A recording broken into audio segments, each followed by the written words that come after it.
जाओ मेरे लिए जल्दी से खाना बनाओ, मुझे बहुत तेज भूख लगी है। बाबा घर में आटा खत्म है। आप आटा खरीद के ले आओ, मैं रोटी बना दूंगी। जब देखो इस घर में कुछ ना कुछ खत्म ही हुआ रहता है। नहीं खाना मुझे घर की रोटी, मैं बाहर ही खा लूंगा। बाबा, हम सब ने भी रात से कुछ नहीं खाया। अरे तुम्हें क्या करूं कि तुम लोगों ने रात से कुछ नहीं खाया? जाकर अपनी माँ से बोलो। ऐसा बोलकर रोशनलाल वहां से चला जाता है। मानसी और तन्वी डर के मारे बाहर ही नहीं आते। अपनी बेटियों को इस तरह भूखा तड़पता देखकर पद्मिनी का दिल भर आता है।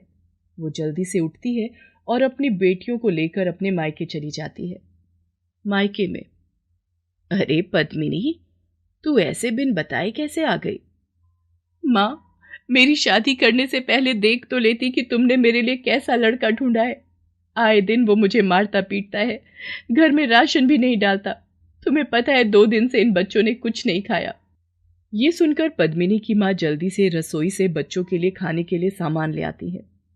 भूखी बच्चियां खाने पर टूट पड़ती हैं। ये देखकर पद्मिनी की माँ की आंखों में आंसू आ जाते हैं। तभी पद्मिनी के पिताजी घर आ जाते हैं।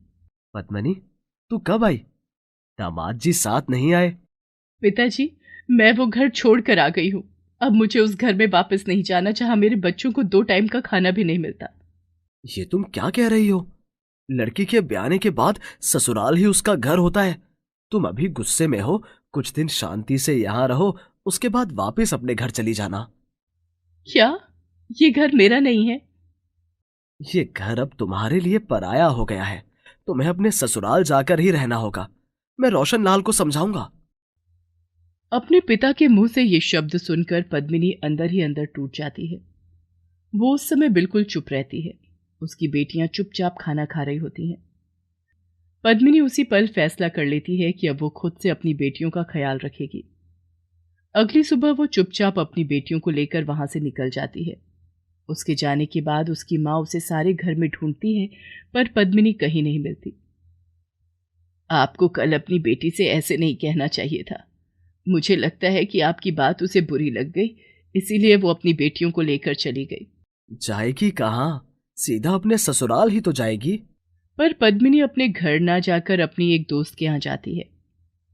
बस एक दिन की बात है किरण, मैं शाम तक कहीं ना कहीं काम ढूंढ लूंगी।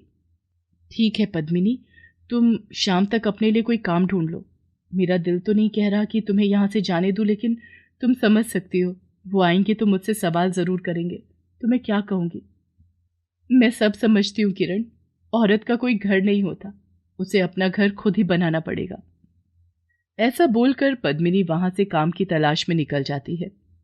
तभी एक स्कूल के बाहर उसे एक इश्तिहार नजर आता है जिसमें लिखा होता है कि स्कूल में आया की जरूरत है। वो स्कूल में जाकर प्रिंसिपल से बात करती है। पद्मिनी की सारी बात सुनने के बाद प्रिंसिपल उससे बोलती है,